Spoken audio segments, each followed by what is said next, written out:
is 99.5 Global FM, your number one source for R&B in the Bahamas. Yeah. Global 99.5 FM reminds our listeners that the views and opinions expressed on this show are those of the host and guests and not necessarily the opinions of the owners of Global Communications Network and the operators of this radio station. Today can be the turning point in your life by making a simple decision. Fundamental questions of navigation. Where am I? Where am I going? And how do I get there from here? I invite the leaders of our planet to ask themselves these three questions before they make any crucial decisions. But if you don't make decisions, you're going to stay right where you are. We are all map makers. We are in a time of transition. If we're going to change, we have to change the direction that we're going. Our planet needs leaders who know where they want to go. When we change the direction we're going, then we want to make sure we're going in the right direction. Leaders who can see the big picture. Because if we're not, we're going to either go backwards or we're going to stay where we are. Recognizing the psychological and the spiritual shifts and changes that need to be made, often from the inside to the outside. To be able to shape your future, you have to be willing and able to change your paradigm. Complex journeys require navigation. The path to the truth is one such journey. This is your GPS. Hairstyling services provided by J.D. Edwards Salon and Spa, Palmdale Shopping Plaza, Madera Street. Accessories provided by Chevette Williamson Jewelry. Standout jewelry for standout women. Good afternoon, everyone, and welcome to GPS Global Paradigm Shift on Global 99.5 FM. I am your host, Michelle Malcolm, and as always, it's a pleasure to be in your company today. My apologies for the late start. So, today on GPS, I'm calling the show Blood, Sweat, and Tears. And we are going to be looking at the journey of our athletes to become elite, world-class athletes. And I couldn't think of anybody better to have this conversation with than the one and only Pauline Davis Thompson, who you all know has been in this game a long time and has risen all the way to the very top of her sport, which is track, to become a multi-Olympic gold medalist. She's won more than one. And today we're going to be talking not only about what it takes for an athlete to get to that level, but more so what we should be doing from a national perspective to support our athletes more, to help more of them to advance to that level. I think it's a great time to have this conversation because Carifta, as you know, just concluded and a couple of days ago, and our athletes did exceptionally well. Our swim team came home with the gold once again, and the fourth time in a row, by the way, at the Carifta level. And our track and field team placed a distant second behind Jamaica. But believe it or not, there was a time when we actually won Carifta in track and field as well. So Pauline Davis Thompson, I need you to bring her in onto the screen if you haven't done so already, Jason. Welcome to GPS, Pauline. You have to unmute your mic. Good evening, Bahamas, and thank you, Michelle. How you doing, girl? I am doing divine.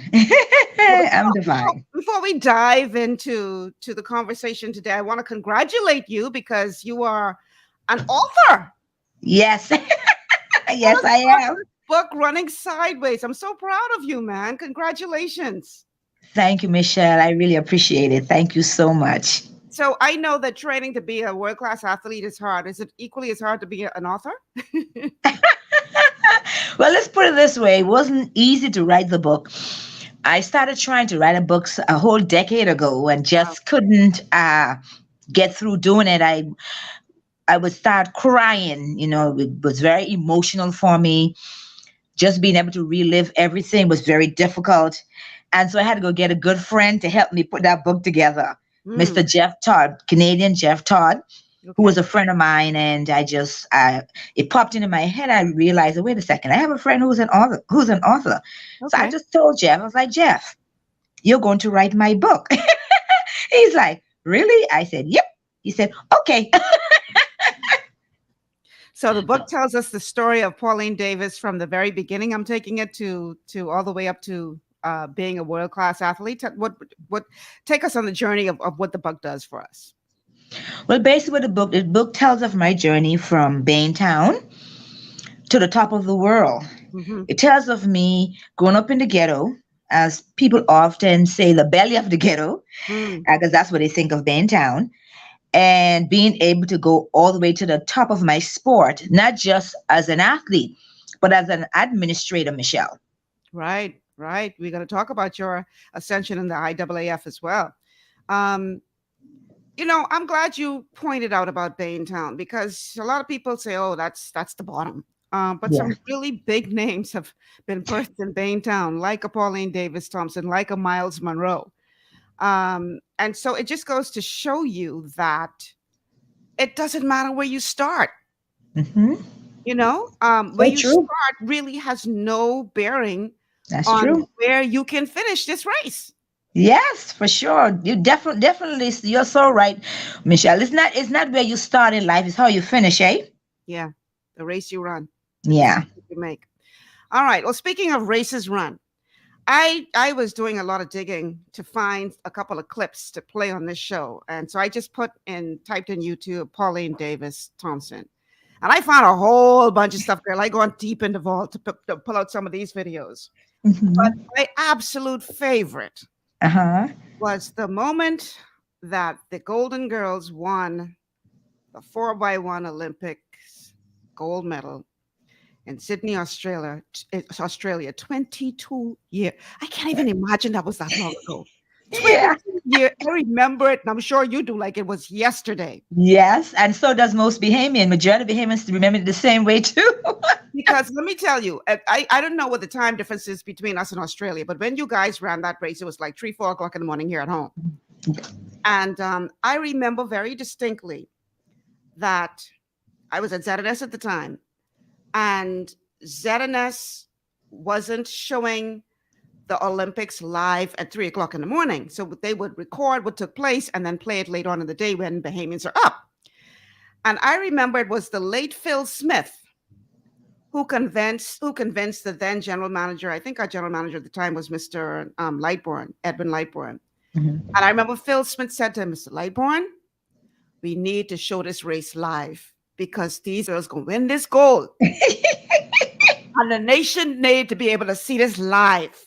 So Phil Smith convinced him to run the race, to air the race as it happened. And that's how the Bahamas got to see that in real time. Listen to me. Phil was an amazing reporter. I loved him. Michelle, I remember Phil called me when I was in Czechoslovakia and behind the gates, and the phone was ringing. I heard a little funny ring and I didn't realize it was the phone, but it was ringing for a little while. And I finally picked it up. And the voice that came through there was Phil Smith. And Michelle, I bust out crying. I was just crying. I was so happy to hear a Bahamian voice. Yeah. Phil is just phenomenal. And I'm so happy that he did that. And I know all my fellow Bahamians are happy that he did that, because every single living, breathing Bahamian can tell you exactly where they were when that race ran. And that includes our white Bahamians and whatever other colored Bahamians want to call themselves. Every single Bahamian was up, Michelle, and they were so proud. My late mother and I were up. I think the whole neighborhood was up. Ain't nobody was sleeping. Nobody was sleeping. We were up watching this race, right? And I remember all of this hullabaloo about they tried to dismiss y'all winning at the Worlds and to say that y'all just miss and win that. Yeah. And, it was all this talk about Marion Jones, going for five. Pauline, when y'all win that race, I carried on like a complete fool in that house. I was screaming so much. My mother said to me, stop making so much noise. You gotta wake up the neighbors. I said, who you think sleeping? Nobody was sleeping, Michelle. The entire country was awake and was watching that race. And we knew that we didn't know how you were going to see it. We just knew that every single Bahamian knew about this race and they were going to try to see it whatever way they can. So I'm so happy to know that ZNS, that Phil was able to convince the chairman of the Broadcast Corporation to actually show that race. And I'm glad that he did. And I'm sure that he's glad that he did. Yes. And let me tell you something. 22 years later, I got goosebumps and teary-eyed watching that race today as I was preparing for today's show. Michelle, every Bahamian do this. You know, I see Bahamians from all walks of life all the time. And they say it's just like they do. Every time they see that race, they do the same thing that you do. Yes, get teary eyes and they start crying, you know. And it's been 22 years ago. They say it is they say in terms of history, it's the single most important event for the Bahamas and for us as Bahamians. Yes. Okay.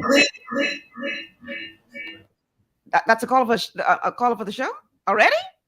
Man, you ain't let me play the video first? Okay, let's go to this caller. Caller, welcome to GPS.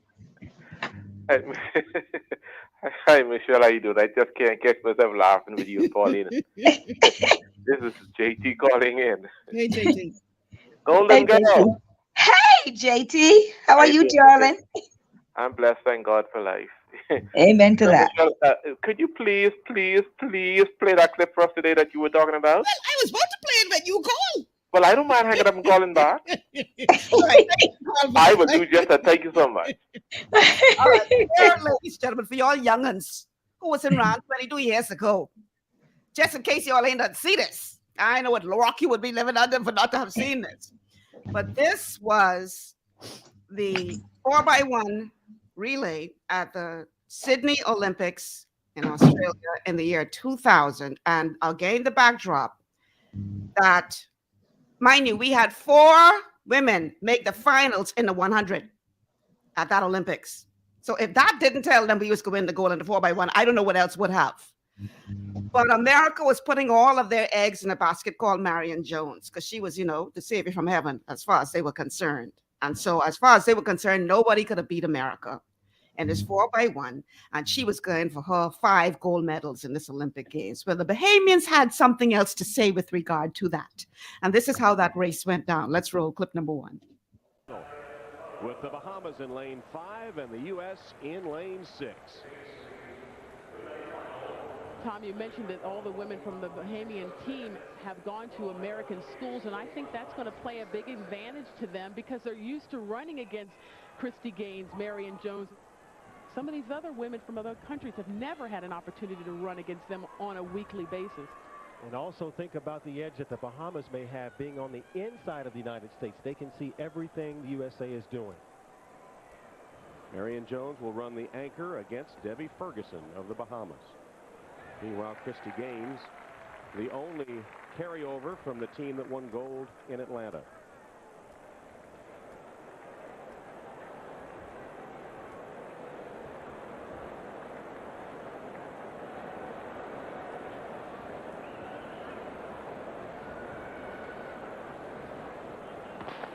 And a fair start. It is Christy Gaines for the United States. Sevapita Fines of the Bahamas. And the Bahamas goes out quickly. So does Fines of the U.S. Here's the first baton pass. Successful pass for the U.S. And it's Tori Edwards blazing down the backstretch. Bahamas is right there with her with Chandra Stirrup. Here comes the next exchange. They'll run the curve. Nancine Perry takes the baton, but she is behind Pauline Davis Thompson of the Bahamas. Anchor leg. It'll be Marion Jones against Debbie Ferguson. It's the U.S. against the Bahamas. Here they come into the stretch run. And an exchange to Marion Jones. She took the baton and now has to try to catch her, but it won't happen. It's going to be the Bahamas with Debbie Ferguson to the line to win. The U.S. behind Merlene Adi of Jamaica in second. Looks like the U.S. was third. Well, we talked about that all week with Inger Miller out, with Gail Devers out. Not only did you lose the foot speed, but you also lost the experience. There's Debbie Ferguson and there's Marion Jones. She did the best she could, but you know what? You can't catch them when they're that far ahead of you.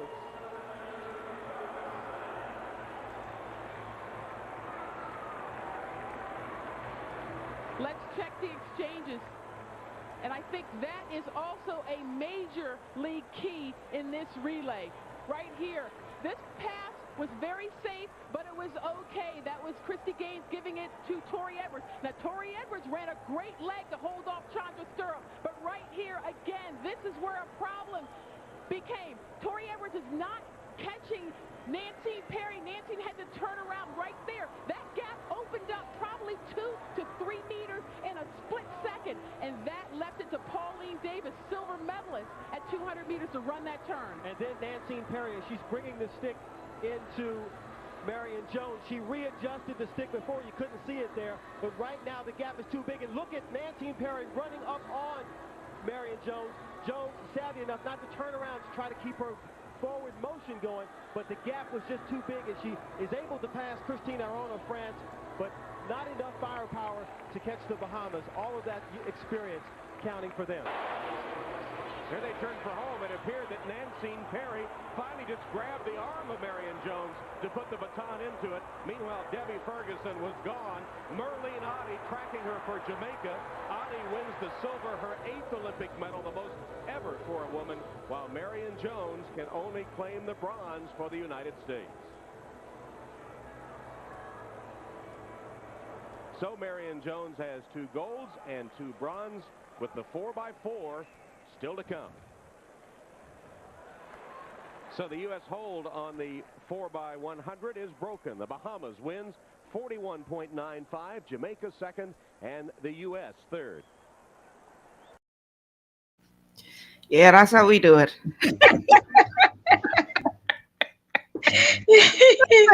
Well, you all don't understand. NBC was carrying the games. As you could, they were so shocked that they thought Marion them who come died. I'm like, hello, put that camera on the gold winners, please. Well, you know, they call us the pimple on the butt, Michelle. We have the pimple on the butt for the Americans. So they never expected the pimple on the butt to beat them. I know. But right? we knew that we were going to beat them. As long as we execute, that we were going to beat them. We been know we were going to beat them. We been know that when we beat them the year before, it was no fluke. We have a call on the line. Caller, welcome to GPS. JT here, Michelle. Hey, JT. You know, like you, every time I listen to that, because every now and then I play that clip, as well as the accomplishments by the young men, the men in London, but particularly this one here with the Golden Girls. You know, goosebumps on top of goosebumps, like they say. And you know what I hated about that American broadcast just now? It seems as if they hated to acknowledge the fact that we ripped the skin off of America. Let me tell you, I was a part of this chat. I went on this chat that NBC had online, right? Yeah. And you know me as a payment, so I was picking up the Bahamas, talking about how we beat them, and right? Indeed. And so this one person was like, "Oh, y'all go with y'all one medal." I say, "Yeah, we go with our one medal because today we stood taller than you." Exactly. I said, "And what killed me is Bob Costas did an interview with the third place team, Barry and her crew, later on, and he asked them what happened." And so I said, "Y'all see what happened? You get beat." And you know, they broke me. They broke me off. And you know, I believe no matter what team America would have feel that they, Pauline, you all would have brought home the gold for the Bahamas. Yes. To what feet, you know, because I mean, I did a research over the last several years, and from that research, I think it was in '96 or so when the team really started to move up. Give me a little accuracy on that, Pauline. I don't want to be incorrect. Well, we started it in 1993. Okay, we were in the finals of that's the World Championship though. Right. Mm-hmm. So within that period from '93 to 2000, I would have done research, and I saw, and the world saw, the progress of you 5 women on that team. And so I am honestly convinced that nothing America did that day in Sydney, Australia, would have or could have beat the Bahamas. The Bahamas would have had to beat itself. You all would have had to mess up Right. in order for you not to have lost. And that was an absolutely flawless race. It was. God bless you all women. And Pauline, let me just say, you and the other women on the team always acknowledge the true and living God as being the one to have given you all the blessings and the successes. And that's why God blessed you all the way he did, you know. The Bahamas was blessed because of your attitude toward God, always giving him the credit for your successes. So I wanted to, acknowledge that and to take my hats off to you all for that. But, as a Bahamian, I'm proud. Now, let me admit to one thing. I did not know when that race was going to be played that morning, Michelle. Oh, you didn't have the news. You didn't get No, the news. I didn't get the news. Wow. But I got woke up though by all the screaming and hollering. And that's when I realized it. And I hear people say, "Oh, they win me." I said, "What's going on?" And I was okay, because I had known when it was coming on. Trust me, I would have stayed up. Yeah, I remember Phil pushed for that boy because they But, had no intention of broadcasting that live. And Phil said, "Mr. Lightborn, y'all got to do this Right. because these girls can win." Indeed. Now, Pauline, I'd like to quickly just touch bases with you on two things. I know you all had intentions to reenact that in 2000 and sadly the pandemic hit. Right. Yes. So, what kind of a plans do you have? Any plans since that opportunity would have been stolen from you by the virus? Is there any other plans, or that one would have just been fallen by the wayside? The reenactment, I mean. No, we don't have any other plan. The plan was for to do that in 2020, and The 20th the 20th anniversary was like, that was huge for all of us. Yes, that would have been. And so we have no plan in place to do another celebration once we lost that to the pandemic. Yeah. Well, hopefully at the 25th year, we'll be able to do something to acknowledge what you women did for this country, because you all did it for the Bahamas. And I thank you, Pauline, and all the Sabbath leader, Debbie, Elise, and Chandra, for always acknowledging the Bahamas. You all never gave up on this country, even though at many times, and I know Michelle's going to get into it with you today, the Bahamas in some instances gave up on you. Yeah. But not actually ordinary Bahamians though. The people never gave up on you. Yes, the people never gave up. Yeah. No. That's where the love came from. We're going to talk about that. I wanted to start with the celebration first. No, I'm going to get into that deep, Michelle, because I know you won't get it, but I just wanted to briefly mention that. But Pauline, you've been the golden girl. Yeah. And hence the name, graduated to all of you. Right. I thank you again. I thank all of you and your teammates for having brought glory. See, this is why I hate it when politicians get in the way of national pride. And this is me talking now. I ain't putting words to nobody, but this JT talking.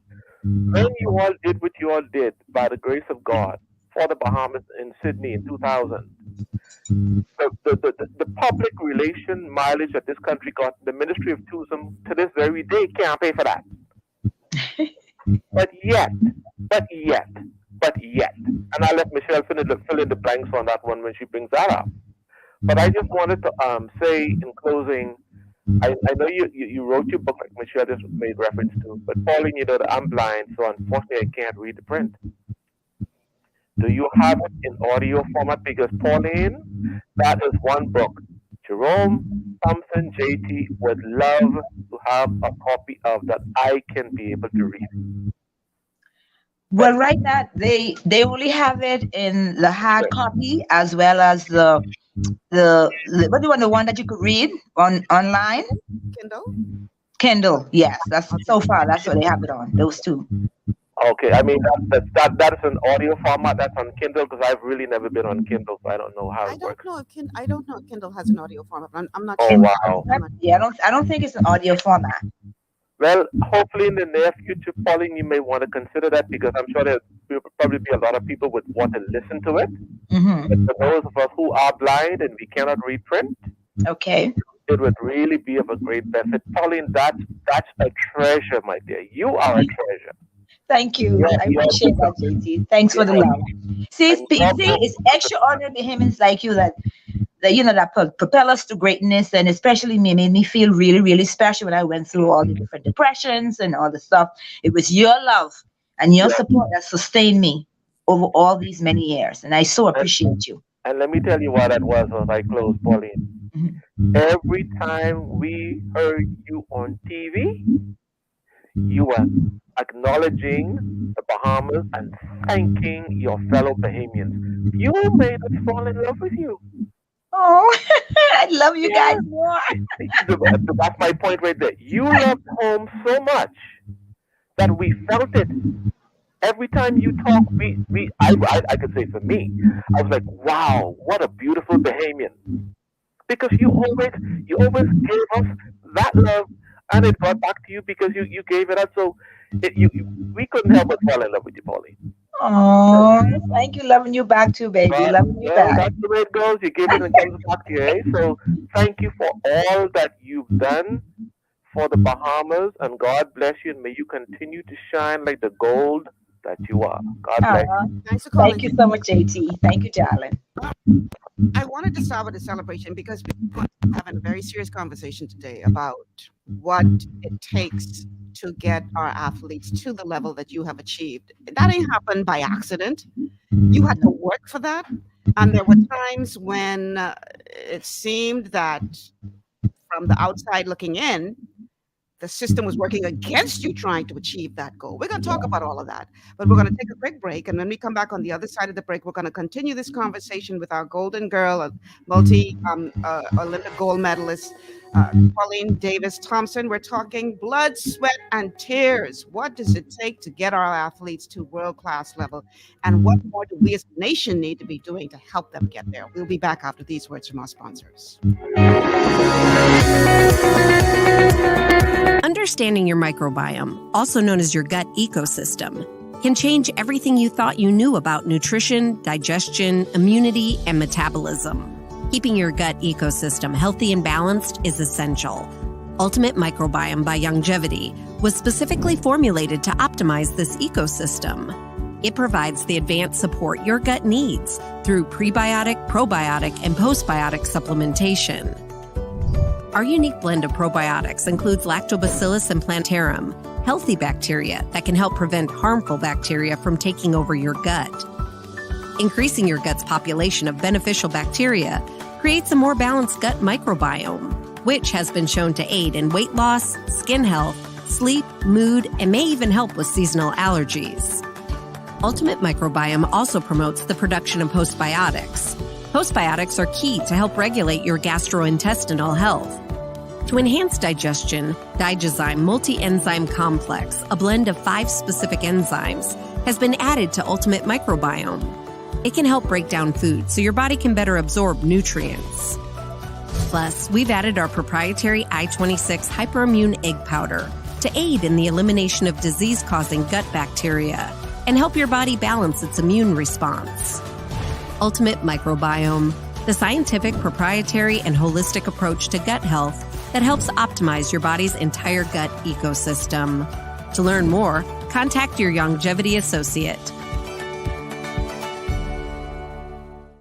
Welcome to Sunshine Auto, the hardest place on the planet for rims, paints, and tires. We are your auto superstore for rims, Lexani, Azaras, Trueform, Western, Lux, Fuel, Tracklight, Tough, Rough Racing, Velocity, Mud, All-Terrain, and low-profile tires, cars, homes, and commercial window tinting. At Sunshine Auto, we put God first and customer is king. Blessed love.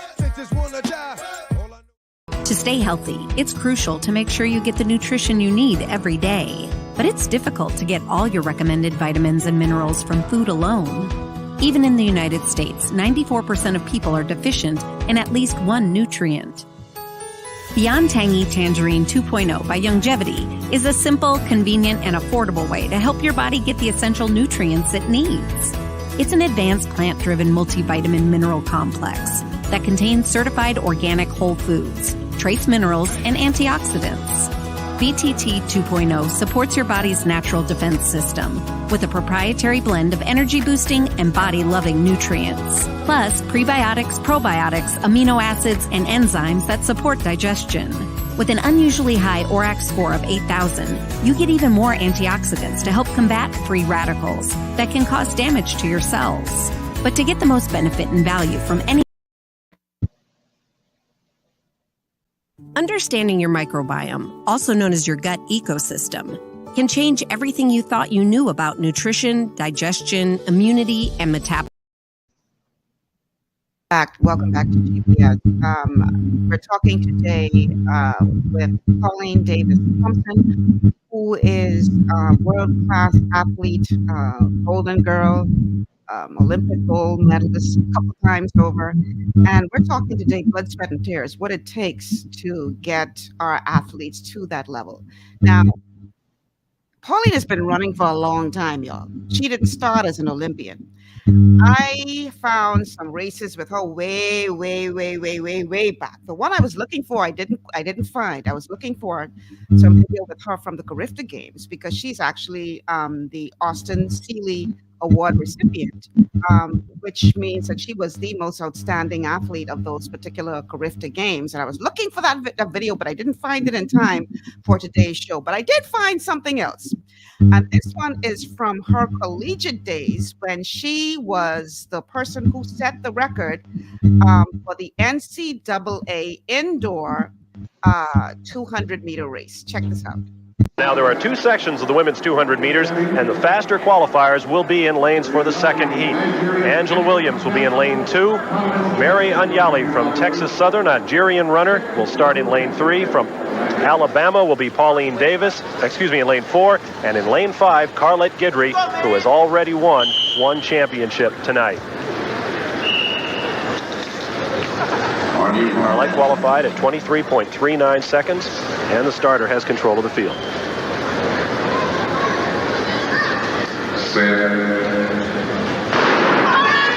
Carlette with a one-handed start, using a different start than they use in the short sprint because they're on a turn and a little bit off balance.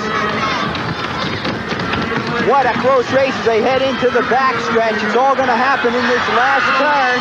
Guidry losing it now to Pauline Davis from the Bahamas in Alabama. Let's see if Carlette Guidry has the finish. She does not. And Pauline Davis from Alabama, after finishing well in the 55 meters, now turns the tables on Carlette Guidry and apparently, unofficially, has won the women's 200 meters. Now these sections are run against time, and we'll have to check the stopwatches to see whether Pauline Davis's time beats anybody in the first section. Let's take another look. This is the last turn, and this is where the action happened. This is a strength race, and Pauline Davis was getting stronger as they came off that last turn. Watch her just throw form to the wind as she cartwheels through the finish line. She knew she had it. Here are your unofficial results. Pauline Davis from the University of Alabama. In second place, Carlette Guidry from Texas. And in third position, the Nigerian runner from Texas Southern and African champion, Mary Anyali. We'll be back to the Marion in Oklahoma City for more NCAA track after these important... A new National Collegiate Indoor 200-meter record for Pauline Davis. Pauline, you're from the Bahamas, you run for Alabama. What happened in your race out there? Do you actually run the race all out or not? For the first part of my race, I tried to slow down a little bit when I'm going into the curve, and then I tried to shut off the curve and get a good turnover and to go from there. Okay, now in your race right now, did you have thoughts of an NCAA championship record? Did you feel you could run that fast today? I felt I could run that fast, but I didn't know how fast I could run on a bank curve on a board track, because I've never run on a bank curve and on a board track before until yesterday when I ran the prelims. Did it pose any problems for you yesterday? No, not really. It just felt a little funny when I was coming off the curve. It just threw me into the straightaway, and I felt a little funny there, but today I was prepared for that. Nassau in the Bahamas is proud tonight for Pauline Davis. Still proud. Still proud. Girl, you look for 12 in that video. I know. I'm looking up the young, like, wow. Wow. Okay. What does it take to get there, Pauline? And how is it that we won Carifta in the past against the mighty Jamaica? Now Jamaica beaten everybody so bad. What have they done that we have not? How have we dropped the ball? And I'll let you take it from there. Okay. Well, basically, I'm gonna answer the last question you just asked me, Michelle. I'm gonna say something that's gonna shock the listeners who are listening right now. Okay. Track and field in the Bahamas has become an elitist sport. Oh dear. Yeah. And let me explain. So there's like 80 something track clubs, almost 90 track clubs here in the Bahamas. When I came through the system, there was only 3. And what has happened is that the coaches charge, and rightfully so, Michelle. It's not easy to coach these athletes, right? And the coaches should be paid, because it's basically like a full-time job. It's a 24/7 job, because even if you stop coaching these athletes at a certain time, when you get home, they call you on the telephone. It's one reason or the other. You become like mommy and daddy to these young people. And if you check it, a lot of the kids are from the private schools. And the kids that came out of a situation like me, come out of the belly of the ghetto, aren't being coached. And if we are very honest with ourselves as Bahamian, we take a look back at all our former athletes, we'll see that the majority of those athletes came out of the belly of the ghetto or from the ghetto. But nowadays, they just can't afford to be a part of. Right. They could barely afford to put food on the table for them to eat properly. Yeah. And Michelle, I have brought to the attention of the authorities that I think would be a great idea to turn our old school, the government high school, into a sports academy or into a school of excellence. And it keeps falling on deaf ears. I've written papers on it, because several years ago, I went to Hong Kong. I was invited to go to Hong Kong, and I went there to do a training camp. And I stayed in what they call their sports academy. Beautiful facilities with long glass going straight across. So when I go, like I'm going to my front door and I look out, I can see the basketball players shooting basketball. I can see the tennis players hitting the balls. And if I turn to my left, when I go through those doors, there's a massage therapist there. There is a chiropractor there. I mean, they have the full gamut of everything these athletes need.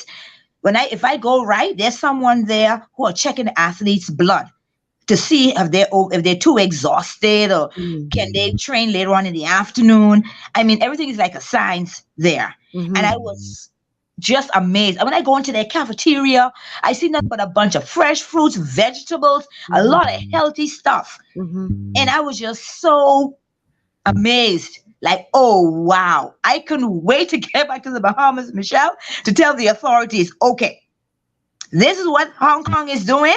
We need to do this in the Bahamas. But it's like no one is listening. And our gifted athletes are being left behind. They're running from the police. That's what they do, especially the boys these days in the ghetto. That's what they do all day, every day. Run from the police. They're getting trained for speed that way. Yeah. Wow. This is sad, because I mean, you are a key example. If this same thing was happening back in your day, we would not have had a Pauline Davis Thompson achieve the success that you achieved at the level you did. And all the rest of the Golden Girls. Wow. Remember? Yeah. Debbie was from Hayes Street, eh? Yeah. LD's from Crooked Island Street in the Grove, and not the White Grove, the other Grove. You know which one I'm talking about. Right. So how do we turn this around? Because again, we were, I think the last time, I don't know if it was the last time, but I know that the Bahamas won Carifta in the Bahamas when it was hosted in the Bahamas. 1984. I was on that team. That's when I won the most outstanding athlete award. Okay. Okay, that's where it took place. Now, next year is our 50th anniversary. And the Prime Minister went to Jamaica and convinced them to let us host Carifta here in the Bahamas for its 50th anniversary. Wouldn't it be amazing if we could repeat that 84 performance and win? What is it going to take to get us there? Because Jamaica won, 90-something medals compared to our 17? I mean, it was like Jamaica and then everybody else. Yeah. And, granted, they were home, but they have been dominating Carifta now for the past several meets. 30 plus years, I think, for a while now. Since the last time we won, Carifta was 84. We also won in 83, and I was a part of that team in 83 too. So 83. So we won Carifta in 1980, 1981. Then we won 83 and 84. And they've been winning ever since. Yes. So what is Jamaica doing that we are not? Well, basically, what is happening? They are searching for their athletes and what they're doing, and a lot of their athletes come out of the country. So the country in Jamaica would be like the ghetto in the Bahamas, right? And then they place them into different high schools. Okay. And there's someone that sponsor them, like 3 square meals a day and things like that. They have sponsors. Okay. Persons within the community that takes care of them. I see. That makes sure, that they have proper meals and anything that they need, they take care of them. So do they have like a national system outside of that where athletes go to train, where they hone their skills, or is that all done at the high school level? It's all done at the high school level, but pretty much a lot of Jamaicans are involved with that. A lot of Jamaicans, say for example, like, we went to Government High. The Government High has a track team and a good coach. You and I would now pour into that. So we'll make sure we'll sponsor athletes because we went to Government High. And so we'll make sure that we'll give our little donations every month, or we might even take on 1 or 2 athletes individually and said, okay, but I'm going to coach Pauline and I'm going to coach Sav. And here, every month, I'm going to give this X amount of money for you to use this to make sure that they get their massage. If they have any kind of ailment, they go to the physical therapist and that type of stuff. But an easy way for the government to do this is just to have a sports academy or a school of excellence. That way, they're able to monitor the kids every day, make sure they get proper meals every day. They can feed them breakfast, they can feed them lunch, they can feed them dinner. But we have to now really truly invest into our young people, into our young athletes, because we can no longer depend on the B3As and the federation or anyone like that to do it. And the B3As never did it in the first place. Wow. So we got to take matters into our own hands, where we make sure the athletes are getting proper training. And not just that, Michelle, a couple other things I said. Wellness and grooming, because we have some of the kids who don't really know much about wellness and grooming. Can you imagine they learn about finance, public speaking? Can you imagine that you teach these young athletes to say 1 or 2 words anytime a camera get in front of their faces? These are ambassadors, our junior sporting ambassadors from the Bahamas, and every time a camera is put in their face, they have something positive to say about their country, the Bahamas. One-liners. Something that's going to make people who hear it for the first time say, oh, he's from where? The Bahamas. Let me go look that up. And when they look that up, they're like, oh, wow, it's a beautiful place. Right. I want to go there. So the government has to stop now. They have to really take a full vested interest in all of our young people in order to bring them up properly. Now, Carifta is really just the start. But in order to attain the success that you did, training goes beyond high school. And is that where we now need to start considering some kind of true national program, or should we continue to rely solely on the track clubs to get that done? I don't think we should continue to rely solely on the track clubs. I think what needs to happen is that they need to identify all the top coaches, the top jump coach, the top throws coach, the top sprint coach, and the government need to give them direct stipend. Don't let the federation do it. You give them direct stipend to coach these athletes, and their job is to produce these athletes. And when they produce these athletes, you could even give them a little bonus. So, if you produce athlete, whatever.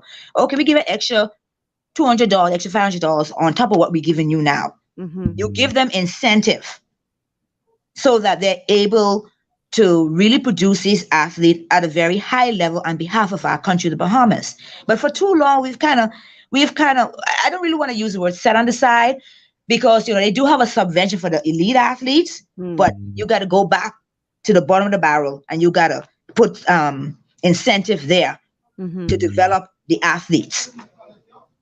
Now, is our problem, a part of our problem, that we are too politicized? And I'm not talking PLP F&M. I'm talking politics involving the associations, the track clubs, the coaches. And I mean, we can get into what happened in the case where you were on the track and a member of the association walked on the track, stopped the race to get you pulled from the race. Whereas that could have and should have been handled much, much differently than it was.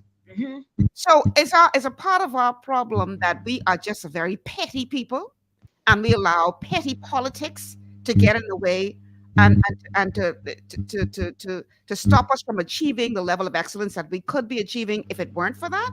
Is that a part of our problem?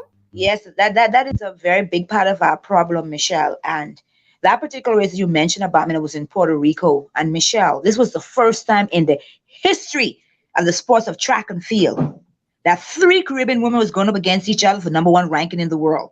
And during that time, to get #1 ranking, you had to go head to head. It's called head-to-head competition. So you had Grace Jackson from Jamaica, you had Anna Kira from Cuba, then you had me from the Bahamas.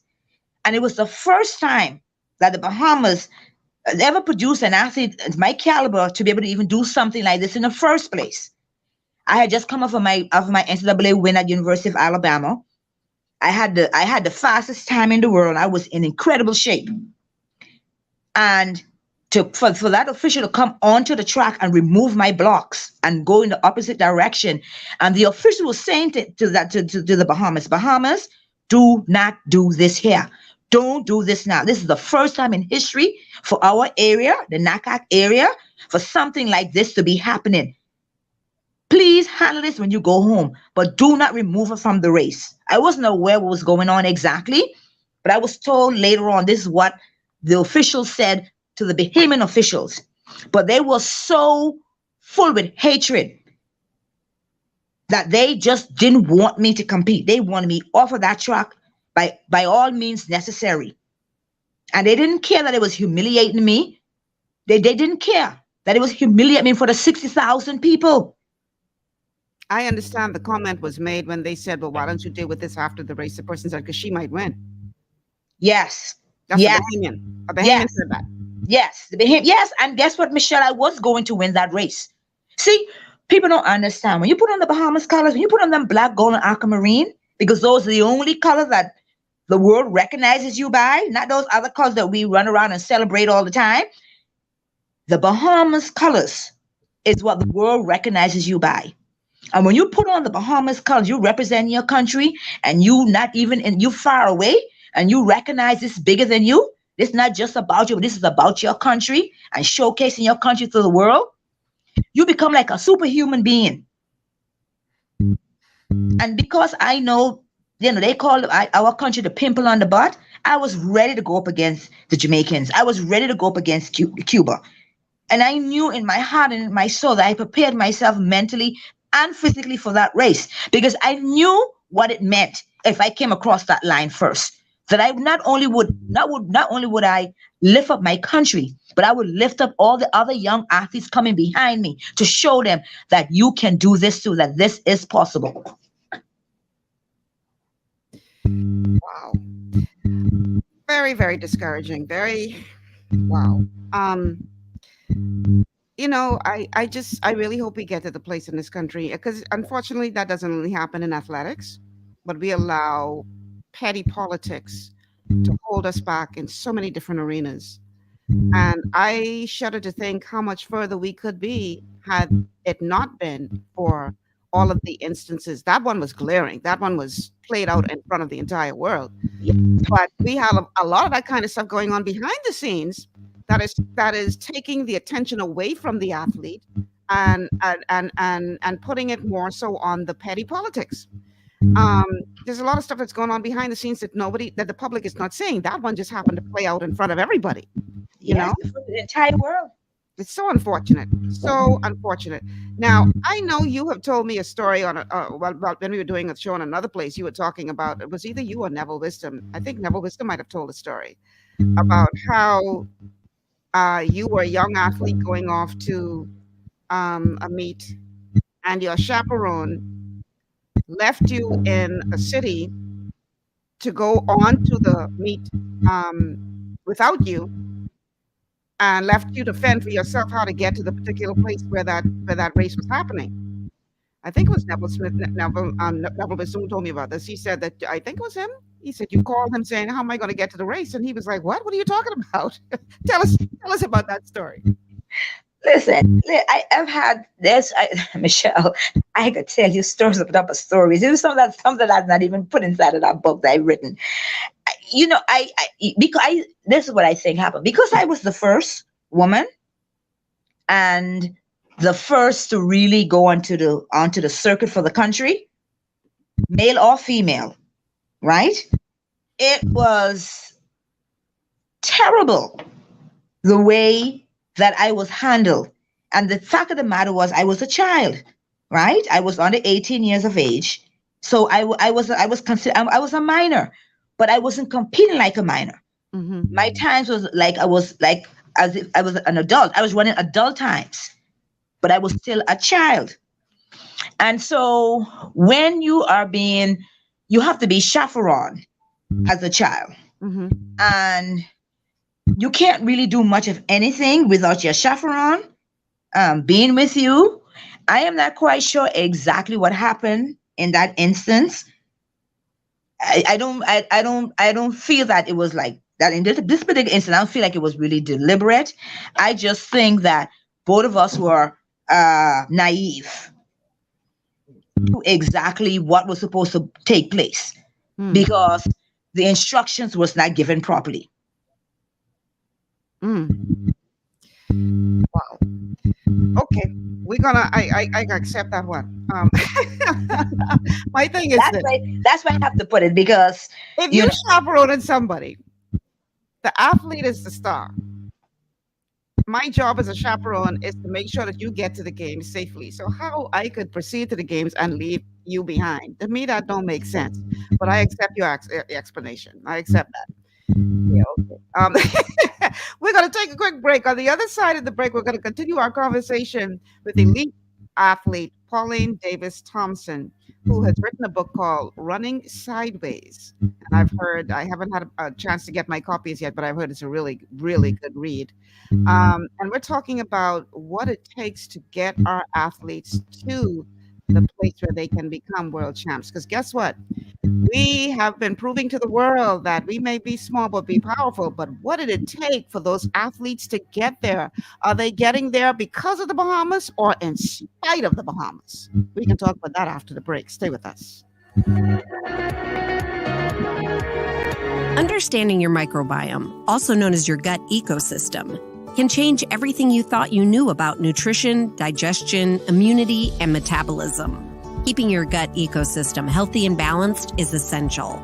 Ultimate Microbiome by Longevity was specifically formulated to optimize this ecosystem. It provides the advanced support your gut needs through prebiotic, probiotic, and postbiotic supplementation. Our unique blend of probiotics includes Lactobacillus and Plantarum, healthy bacteria that can help prevent harmful bacteria from taking over your gut.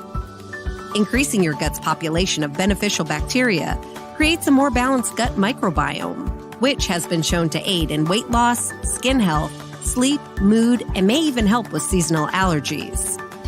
Ultimate Microbiome also promotes the production of postbiotics. Postbiotics are key to help regulate your gastrointestinal health. To enhance digestion, Digizyme Multi-Enzyme Complex, a blend of 5 specific enzymes, has been added to Ultimate Microbiome.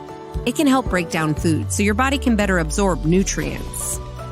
Plus, we've added our proprietary I-26 Hyperimmune Egg Powder to aid in the elimination of disease-causing gut bacteria and help your body balance its immune response.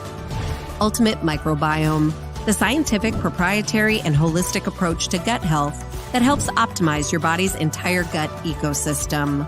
To learn more, contact your Longevity associate.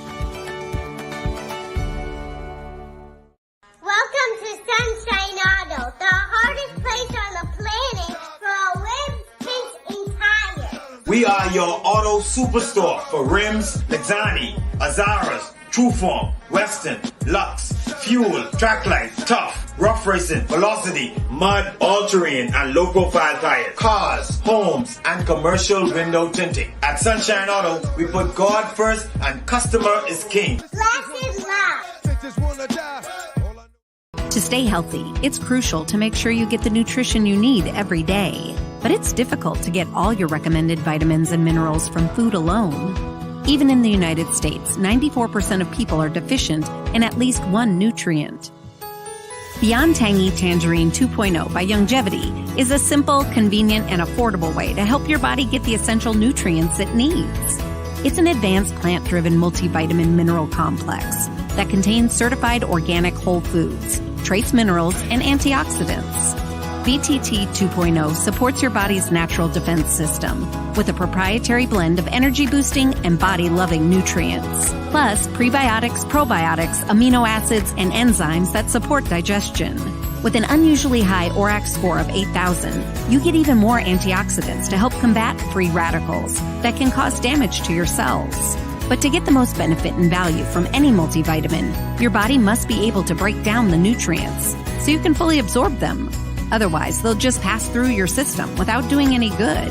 Beyond Tangy Tangerine 2.0 was specially formulated with synergizing cofactors to ensure you get maximum nutrient absorption. Beyond Tangy Tangerine 2.0 is the easiest way to give your body the balance and complete daily vitamin mineral supplement it needs for optimal support of your overall health. To learn more, contact your Longevity associate. This portion of GPS is brought to you by Tiki Bikini Hut at Junkanoo Beach. Great food, cool tropical drinks, and family fun in the sun. Welcome back to GPS, Global Paradigm Shift on Global 99.5 FM. Michelle Malcolm in your company, talking to the legendary Pauline Davis Thompson. We're talking today blood, sweat, and tears. What does it take to become an elite world-class athlete? And should we be doing more on from a national perspective to assist our athletes to get to that point? Our telephone numbers to call if you'd like to ask Pauline a question or make a comment, 326-0271, 326-0271, 326-0271, or 326-0272, 326-0272, 326-0272, and our WhatsApp line to send us a message, 824-9952, 824-9952. And speaking of WhatsApp messages, we have a message here that says, the reason it's like that is NASA is the whole Bahamas when it comes to athletics. That's not quite so. I mean, I hear what Pauline is saying in terms of how it's changed lately with regard to becoming an elitist sport, but Stevie Gardner is from one of our small communities in the Family Islands. And I think, what's his name? Chris is also from the Family Islands, eh? Am I correct in that, Pauline? Yes, Chris Brown. Yeah, Chris Brown. Stephen Gardner. We have quite a bit of young athletes or the Grand Bahama too. Sabatita Fines. Sabatita Fines is from Abaco. Yeah. So it's just a matter of us, I think, revisiting what we used to do back in the day to find those athletes. I know back in the day we had a Bahama Games that I thought was really good because what it did was it found some hidden athletes from all throughout the country who nobody really knew about until they busted on the scene in the Bahamas Games and started beating up on everybody. And we were like, okay.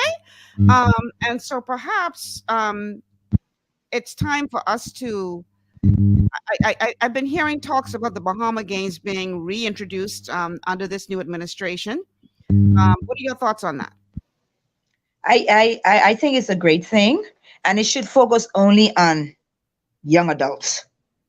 I think the Bahamas Games should be all young from say maybe about 10, 11 to like about 25 or something like that, 24, 25. Right. It should be young adults. Shouldn't be grown persons like us. That's my personal belief. I'm not sure exactly what age group they're going to be using, but I think we need to focus on our young people. Well, the older folks, y'all could do an exhibition race or something like that, but but not for competition. I agree with you on that. Yeah. Because the idea is that we have to find a way to continue to, deepen our bench. And the only way to do that is to continue to find new and upcoming talent. Yeah. And Turn the so rocks over. exactly. You have to, it can't be where, and I think, you could correct me if I'm wrong, but I think part of our problem in the past has been, we would have a great team like the Golden Girls, but succession planning, it seemed to be lacking because you guys would do well, and then the next year we wouldn't have anybody in the finals in that particular event. And so it tells us then that we have dropped the ball when it comes to succession planning. But the only way that you can have succession planning is if you're constantly unearthing the raw talent. And so I thought that the Bahamas Games was a great way to do that, and was kind of bummed when they decided to stop the Bahamas Games, even though it was a very expensive venture. But if you're going to prepare athletes to become world-class athletes, I'm sure that wasn't a cheap venture at all. It costs money to get this done. It costs money to train. Thank God that you guys are afforded scholarships. So it's a great way to get our athletes educated. But it takes a lot of money, a lot of time, a lot of sweat, a lot of energy, a lot of tears, I'm sure, to prepare our athletes to become world class. And so sometimes you just got to bite the bullet and make the investment. And some may argue, well, we got so many other problems. Why should we put that kind of money into developing athletes? How would you respond to a person who has that argument? Well, my question is this. That is how the world knows the Bahamas. When you go to an Olympic game and you're competing for your country, you have your Bahamas colors on, and before they even call your name, they would say, and running in lane 4 from the Bahamas,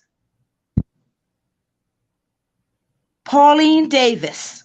And before they even, then they're gonna put the camera across my chest to show the Bahamas, yes? And then they're gonna move the camera up to my face to call my name. But before my name even get called, you hear the Bahamas name. That is millions and millions of dollars of advertising, free advertising the Bahamas is getting. You have people all over the world watching those Olympic Games. And when they hear the name, the Bahamas name, some people might not even recognize the name, but they Google it. Okay, Bahamas, where's this country? Let me see. And they Googling it.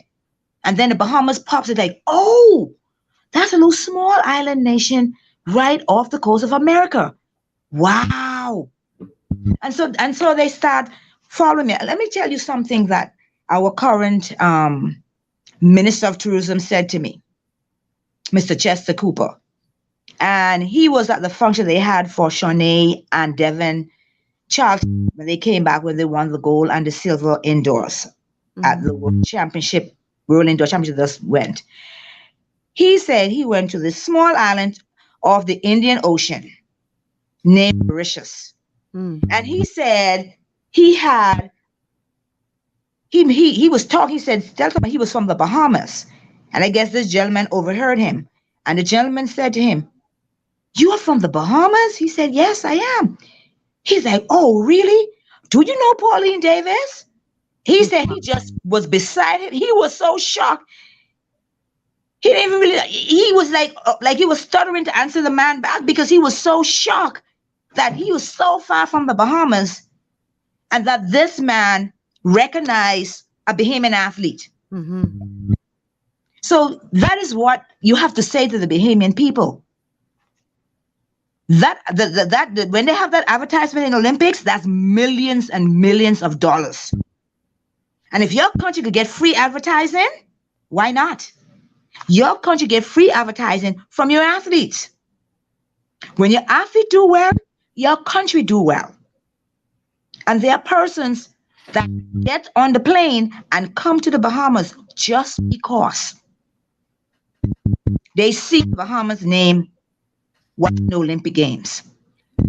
Here's the thing too, Pauline. When we look at all of the social ills that we are facing with our young people, I dare say, that sports could be an avenue to try to reach some of our young people who are heading in the wrong direction, because being successful in sports requires so much discipline.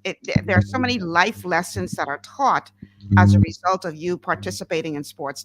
Tell us about some of those life lessons that you learn from being a part of a sporting community. Michelle, that's a very, very good answer. People don't understand I believe that every single child should do sports, period, full stop, to a certain stage. The discipline, the dedication, the determination, and the desire, those 4 Ds that you get from being an athlete, transcend your life. Whatever arena you go into, you're going to use those 4 Ds. And when you look at it now, a lot of persons hiring persons who are involved in different organizations and different things.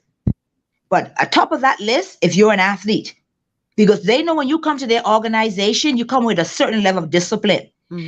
Your application get moved up to the top of the pile just because you are a former athlete, because they know this former athlete coming in here is coming in here with a whole lot of discipline, a whole lot of dedication, a whole lot of determination.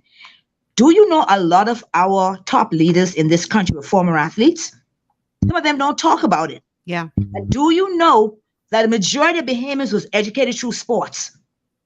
They were educated through sports. That is how they got their college education. You'll be shocked to know how many persons left this little island and went off to school and an athletic scholarship. When I say athletic scholarship, I say whether they played baseball or they swim or they did track and field or they did soccer or they played basketball. There are many high society Bahamians who ain't going to tell you that they were former athletes because they want you to believe that they made it on their own, but they did not. We have a call on the line. Go ahead. Caller, welcome to GPS. Good afternoon, Michelle. Pauline Davis, how you doing? Running sideways. Hey, hello, hi. I'm great, thank you. I'm fine. Yeah, listen, I can't see the reason why they cannot put just a grass track on every island in this Bahamas. Hey, with you on that. Just a grass track. Look at Stevie Gardner. He came from running on uneven surface, and look at where he's at today. So every island should have one. Not only that, look at Boris Johnson up there on Prince Charles. You could put a grass track there too. It's big enough. It's large enough. I don't think our leaders have the vision. Even when they come down to swimming pool, that field could hold a swimming pool and all. It could hold a swimming pool. All the tires, someone said one time, you can make a track out of all the car tires. Get the machine, show somebody how to do it. You know how much millions of tires in this country all the time getting thrown away? You can make a rubber track out of those. Listen to me, caller, listen to me. I support what you're saying 300%. It's so easy. Simply is a very simple, and I always think in simple terms, right? The government has so much land. All they got to do is come fellas, come bring your tractor, come do your national duty. Bring your tractor here, give us some time, cut down this parcel of land right here. It's rainy season coming. We're going to buy the grass seed and we're going to seed this. And we're going to leave this in your community. And all y'all who do lawn and all these things, y'all come, every so often y'all come and cut the grass. Or we could come and cut the grass. You are so right. To me, that is a very simple solution. You make sure that in every single island, there is a perfectly made grass track. And that don't cost the government a whole bunch of money. You could even get different organizations from international organizations to donate the seed, if that's the case. Yeah, you check Jamaica. Every high school have a track. Yes, about. Not a real. They don't have a real track. They have dirt and rocks. Yeah, so it's no reason. Look at Banana Road from Long Island. Look at where she was. Look at who came from Long Island. Look at where she was. And they didn't have the track that New Providence had, but they came out and they shined. So you can imagine if you put a track in those.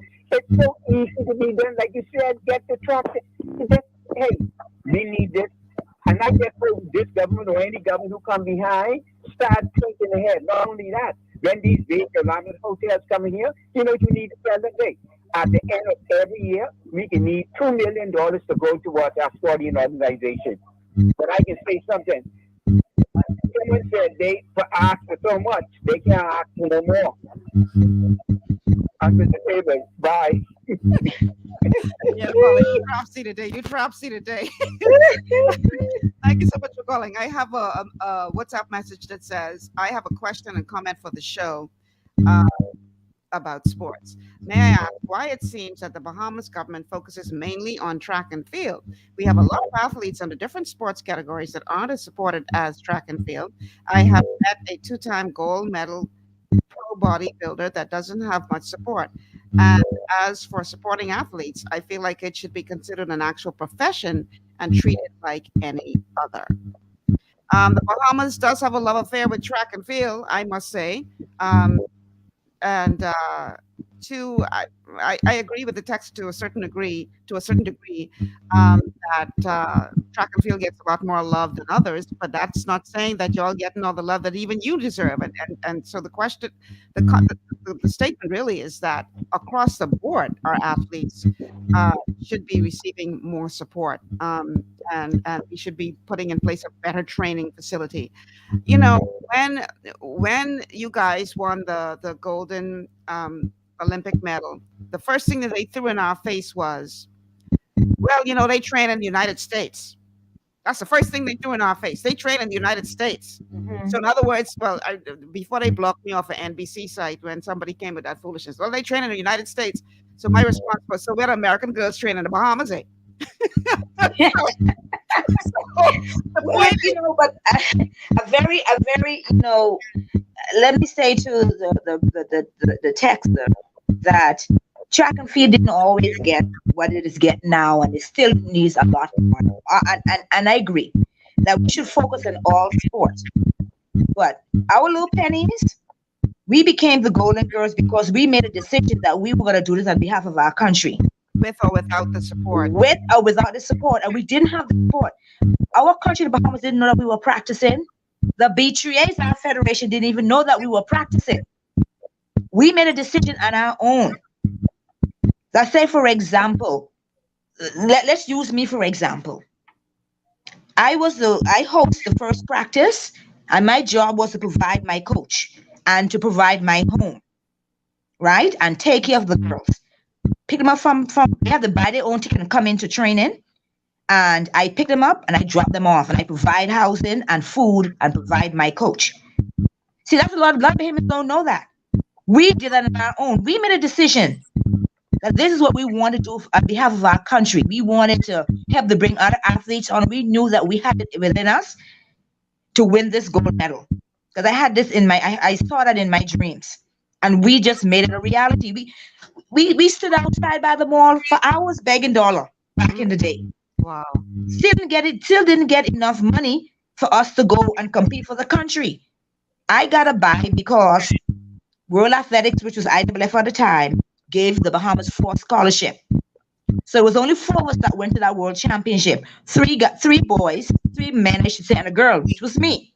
Mm-hmm. The girls were devastated. We all wanted to go. See, the world would have saw us much earlier, you know, but there was no money. The beach race didn't have any money, and the government wasn't giving the beach race any money. And so whatever way we were able to scrap a couple of dollars, that's what we did. We put our 2 pennies together and we made it happen. Yeah. Just for the record. I'm not surprised because I was a part of a forum yesterday that was run by the Ministry of Youth, Sports and Culture, talking about pageantry. And one of the things that I said was a pageantry is a sport. But if we look at the success of Chantel O'Brien at Miss Universe when she made top 10, Chantel O'Brien made top 10 at Miss Universe, not because of the Bahamas, but in spite of the Bahamas. What do I mean by that? She got 0 support.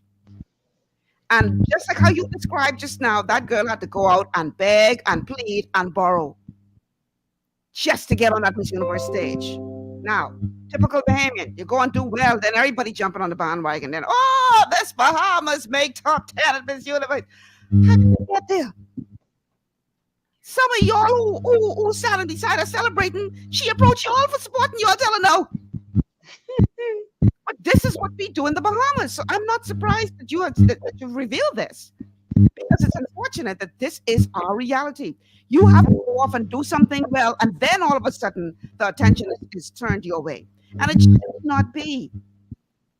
I dare say that we would be achieving so much more success if we had a real program in place, a real national program in place that identifies the raw talent from throughout the country and develop talent.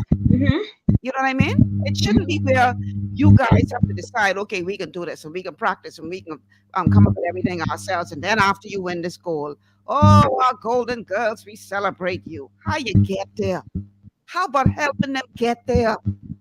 I dare say that we could get there so much faster if we had the support. So you preaching to the choir right now. I have a message that says, good show, Michelle, with Pauline Davis Thompson. Totally agree with her to make GHS an athletic school, which is directly an area of sports center, track and field, tennis, baseball, pool, and gym facilities. The PM will go beyond just bringing Carissa here next year, but taking this and a real concrete paradigm shift and steps to ensure the Bahamas hopefully wins on home ground, or he's paying lip service and trying to impress for 50 years independence. All right. We really hope that, I like what I see in terms of the things that this administration says it wants to do. And I am hoping that we're going to see something good come out of this. I'm hoping that, no pun intended, is truly a new day as it relates to investment in our athletes, investment in everyone who represents the country abroad at these major international competitions, whether it be a Carifta or World Relays or speaking of World Relays, I understand the efforts are to try to get that back here in the Bahamas again, which I don't understand how we could have let that go in the first place. Because again, you're talking about major promotion for the country. Come on, man. But I'm just hopeful that we will really start to see a difference being made, that they're really going to put their money where their mouth is and start to invest in our young people and help our young people to really become their best at what they do for the glory of the Bahamas. Because I dare say that if we do that, man, the sky is the limit. My guest today has excelled in sports to the degree where she received membership at the IAAF council level. I found a video. I'm not going to play it. There's another one we're going to play on the show, but I found a video of you, Pauline, moments after they announced your life membership, and you were just weeping. Somebody sitting next to you was hugging you as you wept. Now, I didn't use that particular clip because you didn't hear the announcement of you receiving. All you just saw was you crying. And so it's like, okay, it would have been better if we had actually, the clip was only about maybe 15, 20 seconds long. And I said to myself, it would have been better if we had actually heard them announce that you were made a member. But I'm going to play this clip from the IAAF called The Legend of Athletics, featuring, let's go to that clip.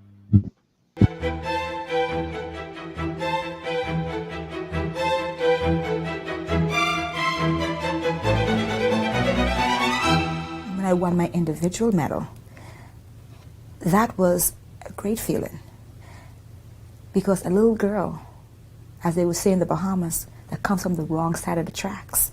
In other words, that means a little girl that comes from the ghetto was able to realize her dreams and her aspirations, along with her country's dreams and her country's aspiration.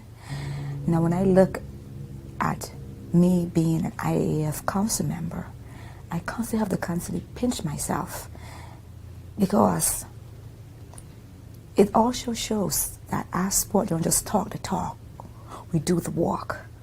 When they talk about being inclusive, they truly mean being inclusive. And that day in 2007 in Japan, when I got elected to the IAAF Council, it was a dream come true. My favorite all-time athlete is Wilma Rudolph. I remember as a youngster watching the Wilma Rudolph story, by accident actually, and I was mesmerized. I just sat there and I couldn't believe that a young woman who had suffered so much who went through a debilitating disease like polio was able to overcome that and go on to win double Olympic gold medal at the 1960 Rome Olympics. And it motivated me because it said to me, Pauline, if Wilma Rudolph could overcome polio and go on to become an Olympic champion, you have no obstacles in your way. When we won the gold medal at the Sydney Olympic Games, because the year prior, 1999 World Championship, when we won the gold medal, a lot of people were saying it was a fluke that the Bahamas won. And I knew in my heart and my soul that it wasn't a fluke. I knew how hard that I worked and how hard my other teammates work. And I knew that we believed in each other. And we weren't afraid. We knew that we can win. But I think we shocked the world. It's not just a one person, but you energize a whole entire nation. I had a great run at it. And I so much wanted to give back, because I truly believe that to whom much is given, much is expected.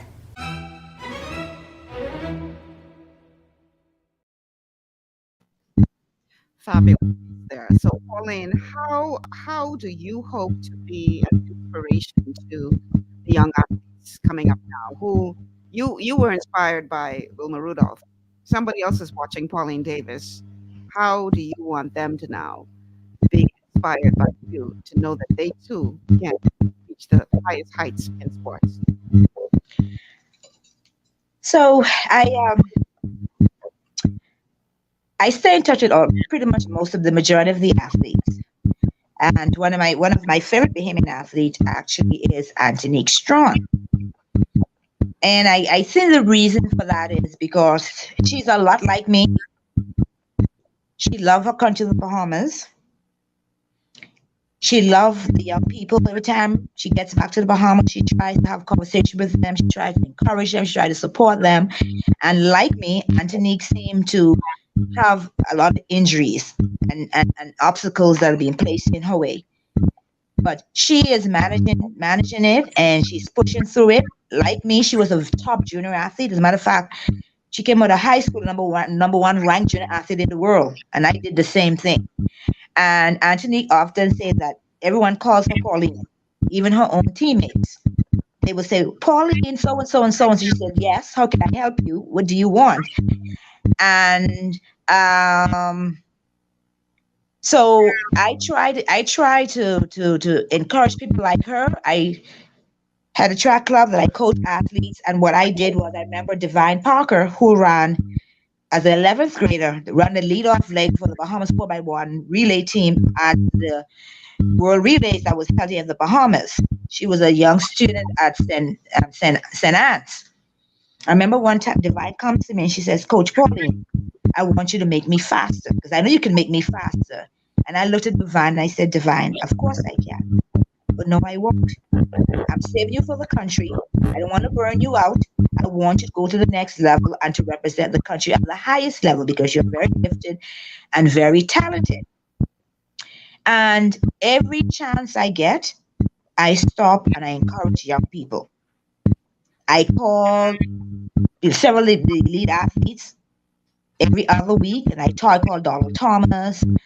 I call Padria Seymour. I call so many different athletes that I try to talk to encourage. But locally, I always go and I tap an athlete and I see they have gift and talent. I said, you're really special, and keep pushing. Make sure you're getting your schoolwork done, because your education is paramount. It's the most important thing you could ever achieve, is to make sure you get a good education. And one day, I would love to see you in the big lights. In other words, see the Olympic Games representing our country. And so I go around and I go, especially with young girls. I particularly speak to young ladies. I tell them that you're black and you're beautiful, you're dark and you're beautiful. And you're beautiful inside and out. Your beauty starts on the inside and exudes to the outside. And you are beautifully made by God. And don't you let anyone tell you otherwise. When it comes to sports, I see your talent and your gift, but you have to believe in yourself, You have to keep pushing. And so I try my best to encourage all of them. Son Cobra, all these athletes, male and female. I try to make sure that I encourage them. Okay, we have a caller on the line. Caller, welcome to GPS. Hello. Hi, you're on the air. Good day, Miss Malcolm. How you doing? Excellent. How are you? Thank God for life. Good day, Pauline. Miss Davis. How you doing, ma'am? Good day, sir. I'm wonderful. And how are you? Rachel holding on, my athlete still in there? Who? I thought I'd hear Debbie earlier. Sorry about that. Yeah, I see hearing things. Sorry. Miss Davis. Yes, sir. Yeah, listen. I'm a regular caller on the talk show. You might have heard me before. I know of you for many years, and I appreciate everything you've been doing for our country, for our country. And I know even before the goal, you all do the thing, and I did enjoy listening to that repeat when you all win the gold medal. And just like it just was happening all over again, I feel the same goosebumps and everything, and the same appreciation to you guys. Before the Golden Girls, you was doing things and winning trophies and gold medals for us, and I appreciate that. Like I said, I was thinking like people like Laverne Eves, Bradley Cooper. I wonder what these people them doing now. You see, what I would have liked to do if I had not a pay grade, but if I was in a position maybe as a prime minister or leading the country, you guys might be, if you all had the time, I know some of you guys might be doing coaching and stuff. I would have wanted you all to be representing the country all over the world because you all face well known from when you all was doing track and field and different things. So I want you all to be ambassador. Now, I agree. I think that was JT earlier. You the queen of queens. You're the queen of queens, Pauline. And I appreciate all of the everything. Huh? Oh, thank you so much. But I don't know what I can go say, but I try to be fair and speak my mind. This next one who winning up all the gold medals, all the Olympics and everything. What's she name now? Shawnee. Just like how I love every one of you all, I love her also. You know, her name just come around like maybe over 10 years, what I'm aware of, or close to 10 years. And what I like about her, different from winning the golds and representing the Bahamas, she always calling God name or more thank you, to God, appreciate it. And I know you guys them say it too, but I mean, most of the times I hear her talking, she always show honor to from where honor come. And I say to myself, Pauline is one of the best we ever had. The queen of queens when it comes down to Golden Girls in our country. But this young one here, not forgetting Tony Williams and all the Sandra Stirrup and all of them. This one here, Miller, is doing a great job for the Bahamas. I just wish all of y'all could come together and there's something we could do to show you all appreciation and just talking about y'all and giving you all roses where y'all could help to build this country and build more athletes like y'all. So I just want you to know on behalf of everyone who might not get a chance around the world to be able to show to you at this moment right now, thank you for everything you've been doing, not just for the Bahamas, but track and field internationally. Keep up the good work, Miss Davis. Thank you, Michelle. Thank you for calling. Yeah, thank you so much. So let me answer. He asked for two athletes. Bradley Cooper. Bradley Cooper works for University of the Bahamas. He's a coach there. Laverne Eve has been trying to come back to the Bahamas for years. And she's been talking to different government officials, trying to get a job back here. It's been very difficult for her to do so. And Laverne will make she writes seats in Florida. Laverne will make an excellent throwers coach. An excellent throwers coach. Let me ask you something, Pauline. Do you believe that they should reach out to former athletes more when it comes to what is required to train our current athletes? Are they reaching out to you all enough? Because listen, Chris is in the United States coaching at university level over there. I know you have coached in the United States as well. Right. Should we be reaching out to y'all more to have some kind of input for our national teams? I agree with you. We should, but let me say this, Michelle. And I always truth to power, I'm gonna tell the truth, right? I was as you said, I was an NCAA coach of the year while coaching the University of Tennessee. Right? The coach of the year. I have coached Olympic champion, world junior champion, and world champion from scratch, not from a national team, not going on a national team and coaching. I coach them from scratch. And I have never been asked to coach a Bahamian team, ever. Wow. And let me put it this way. I went to University of the Bahamas to volunteer. Because when I came back to the Bahamas, recognizing that I had coach athletes from 15 different countries, elite athletes from 15 different countries, and also recognizing that I'm NCAA Coach of the Year at the University of Tennessee in the Southeastern Conference, which is the #1 track and field conference in the United States of America. I went to the University of the Bahamas to volunteer, not to be paid, but to volunteer to help my University of the Bahamas, bring the athletes up to speed. I was turned down flat. I was told that I need to have a teaching certificate. Oh Lord! I was beside myself. I'm like, don't do it. I'm telling you the truth. Wow. I'm speaking the truth, the whole truth, and nothing but the truth. I was told that I need to have a teaching certificate. Now I went to coach at the University of Tennessee just with my college degree, not a teaching certificate.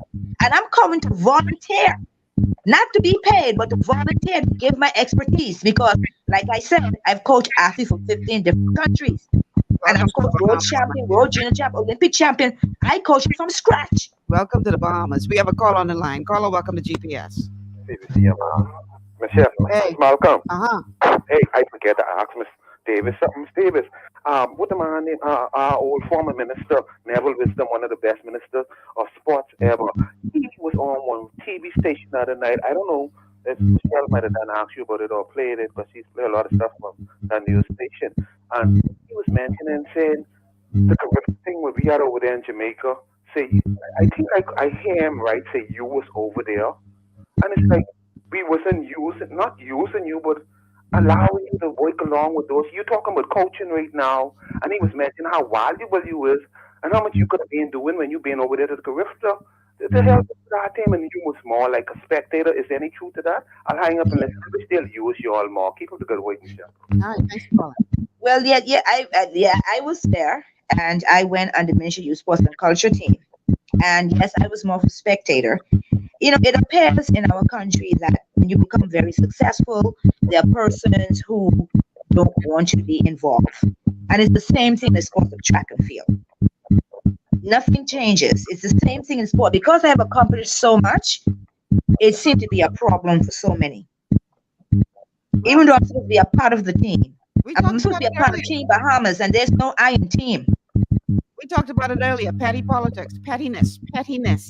That will be the death of the Bahamas. Petty politics. I don't want you to get the glory, so I can push you to the side, even though you can contribute to the development of the nation. You could contribute to athletes excelling. But you don't get too much place, so go sit down. Petty politics. Yeah. Mm-hmm. And until we grow up and mature and stop the madness, it's unfortunate. Wow.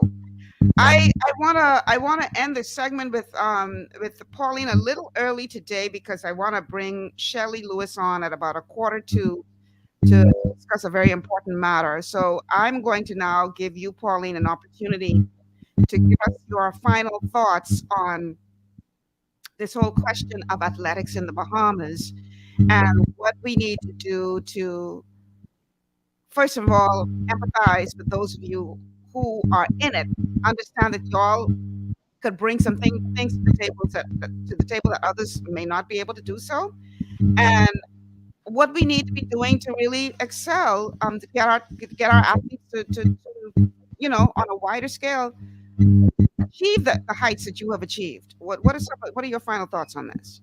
But my final thought is, I'm starting to see some movement in terms of our prime minister. He's a sportsman himself, and he wants to see our athletes achieve greatness. And he seemed to be now through our minister, they're trying to put together a think tank where they're going to bring everyone collectively together, have a conversation as to how we could better sports within the Bahamas. But in order for us to do that, we got to bring the best and the brightest to the table, including from athletes like a Laverne Eve, who contributes so much to our great Bahamas and deserve a job here in the Bahamas.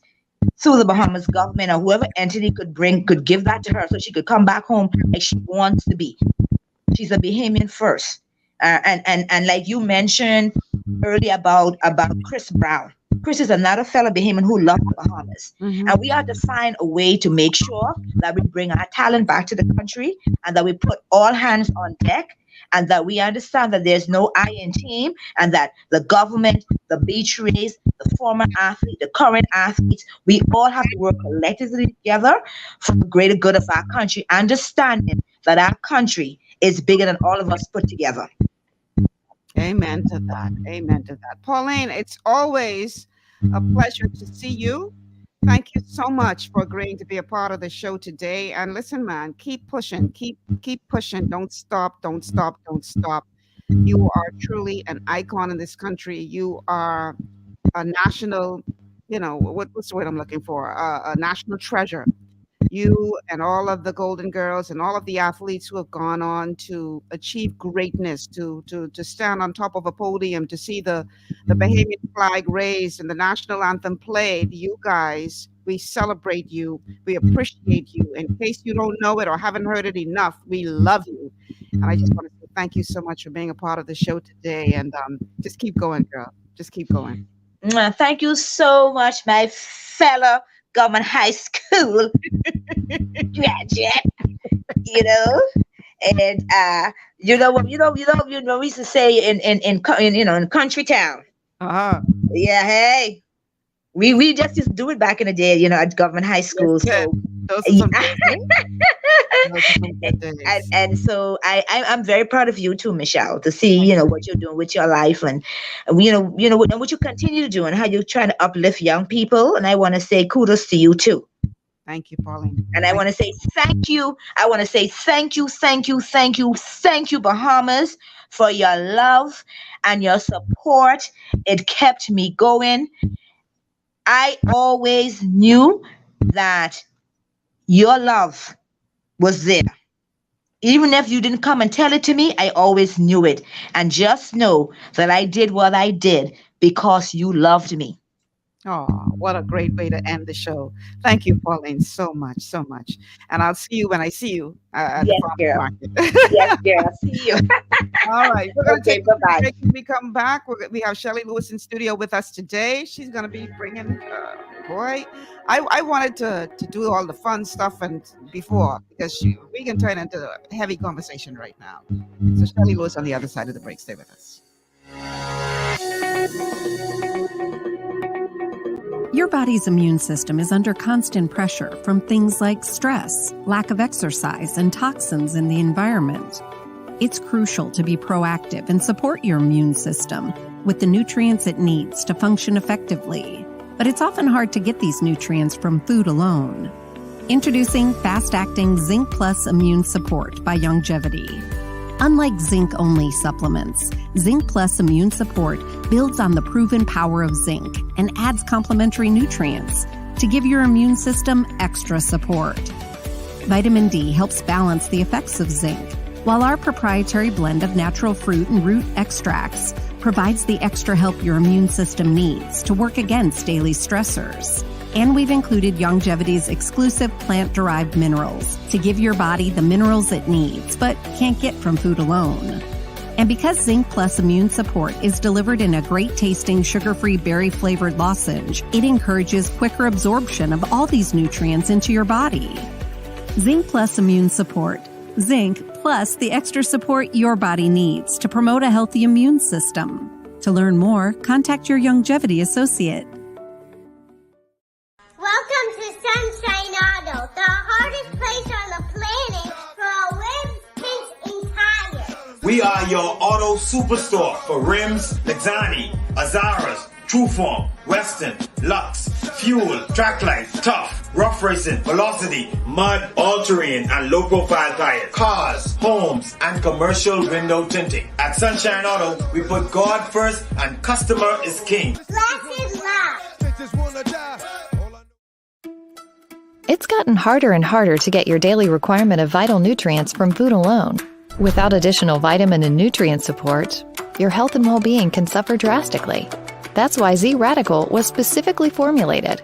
It combines a blend of antioxidant-rich vitamins, minerals, and botanicals with the protective powers of fucoidan to help fill the gaps from lack of nutrients in your foods. The core of Z-Radical is fucoidan, a naturally occurring polysaccharide that helps stimulate immune reaction, protecting you against inflammation and oxidative stress. We harvest this powerful mineral-rich nutrient from brown seaweed, harvested only from the world's most pristine ocean waters to ensure the purest quality. It's then extracted using cold process technology to ensure maximum levels of bioavailability. Then we add essential vitamins that help to protect your cardiovascular and nervous systems and are crucial for optimal immune and neurological function. Z-Radical also includes a proprietary blend of delicious antioxidant-rich fruits and berries. This great-tasting combination helps your body combat free radical imbalances that can contribute to a variety of degenerative conditions like arthritis and heart disease. Z-Radical. Experience the power of fucoidan with antioxidant-rich berries, 8 essential vitamins, and more to provide you with potent health benefits. To learn more, contact your Longevity associate.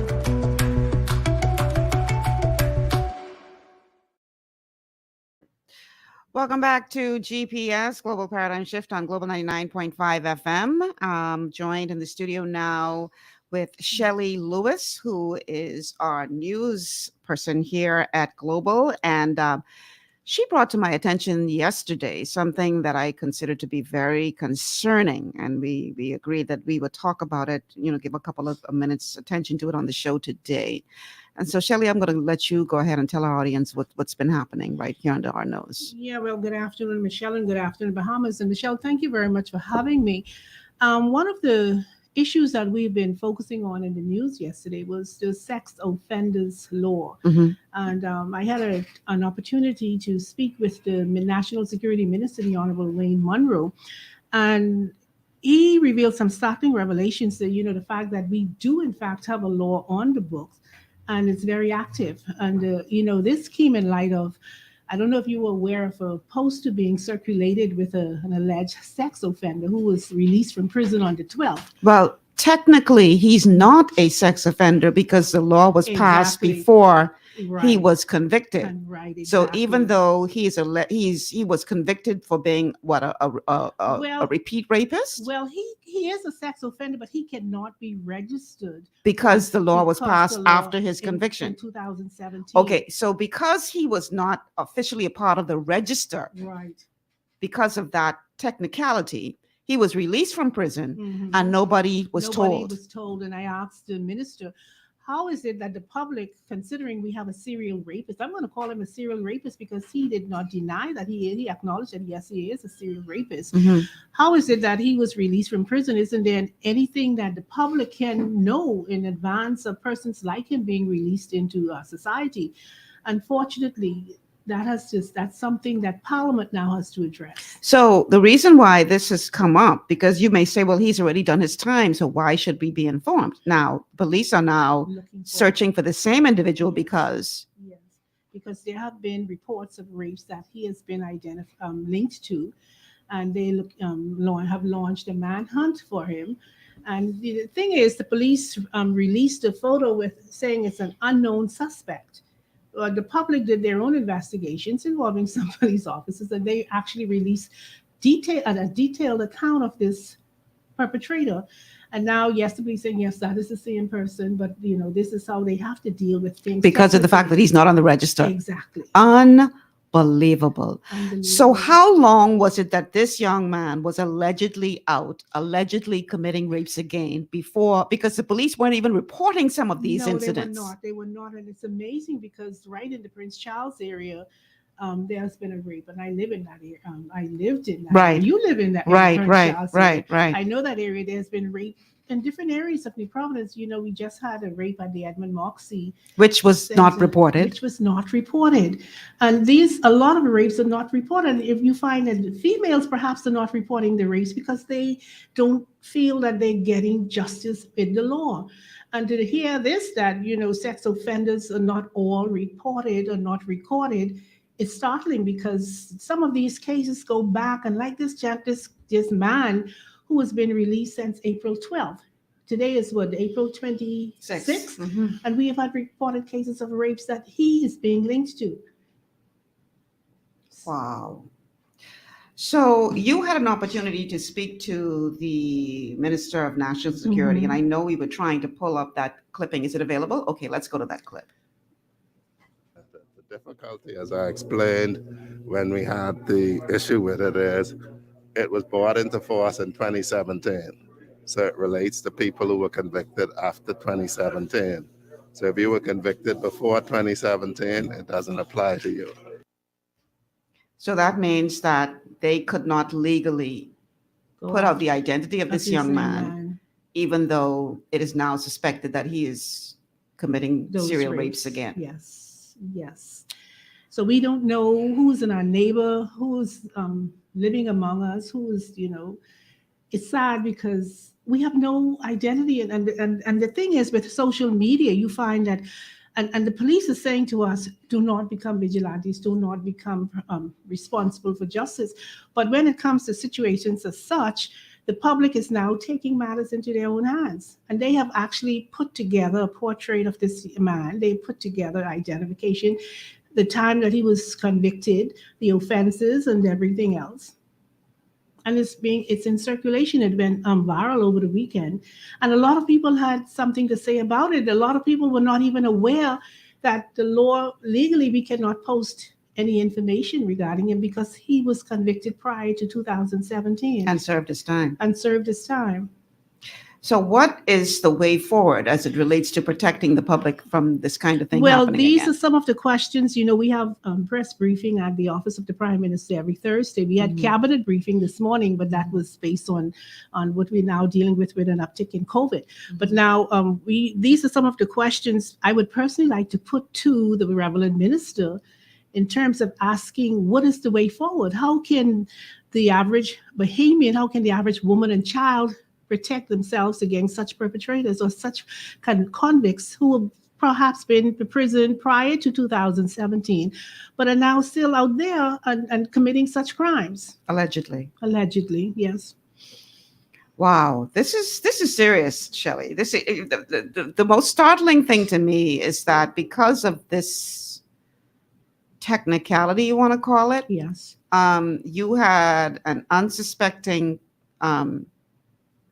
community, unsuspecting, we didn't know that there was this possibility that somebody could be out there who has a history of this type of behavior. Yeah, exactly. So people may have been more vigilant in terms of observing their surroundings, Right, exactly. or And they really had need we to be. known. They really need to be, because this is just not one person we're talking about. This might be others, many more who came prior to 2007, who were convicted prior to 2017, will not be on that registry. Does that registry, what is the whole point of that registry really? Because the registry, according to the minister, is it effective? It is, because we have another clipping, Jason. Is there another way he speak to the fact that it's very active at the prison? There is a capable officer who oversees that. And what does that mean as far as the public is concerned? Yeah, the public need to get more involved in what is going on with regards to this registry, because we need to know. He said it's on the books. It's been there since 2017. Right. Obviously, that would have been under the minister administration, because he said that when they came into office, it was there, and we did not know it was there because even though prior to after 2017, persons have been convicted. And we have persons going to prison practically every so often for sexual offenses.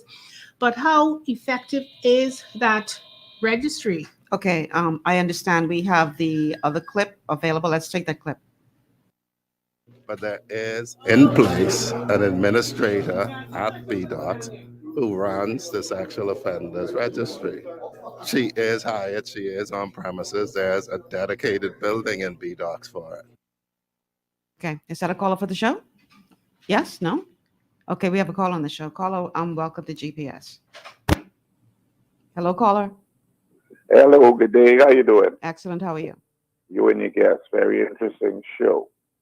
See, Ms. Malcolm and your guest in this town, this is go by favor. The reason why they probably won't make that sex offender list retroactive, because a lot of them themselves may be implicated, so they could draw a line in the sand when it comes to that. That's a very serious statement you're making there, sir. I'm telling you.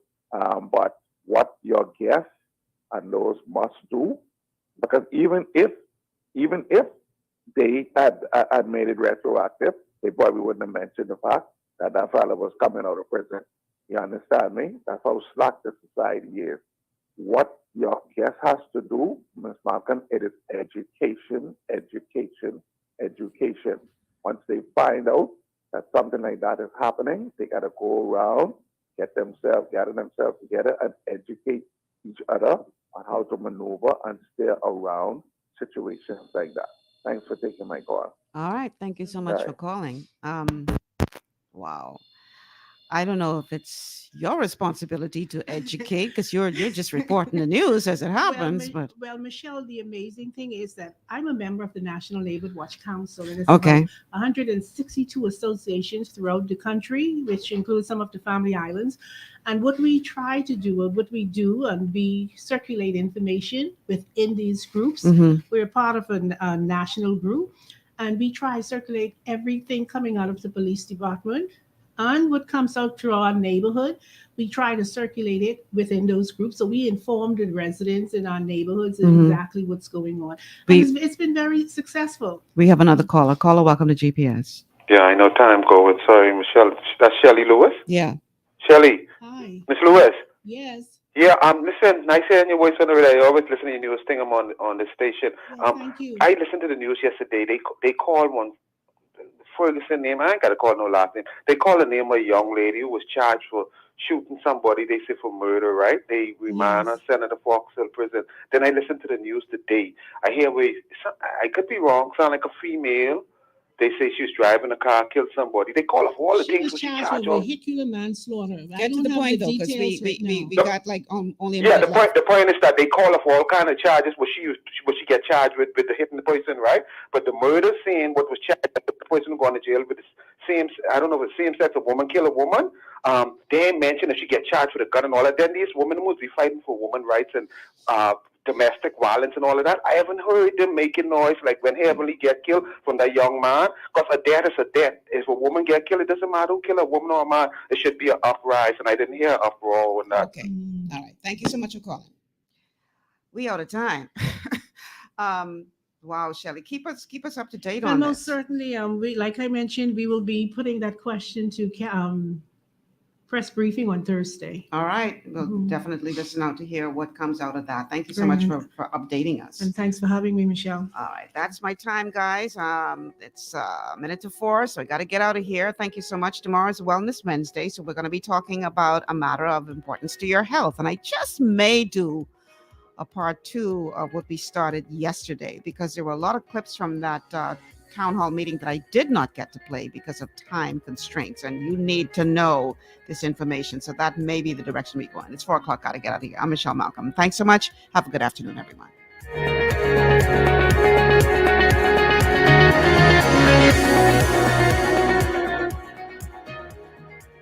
Global 99.5 FM reminds our listeners that the views and opinions expressed on this show are those of the host and guests and not necessarily the opinions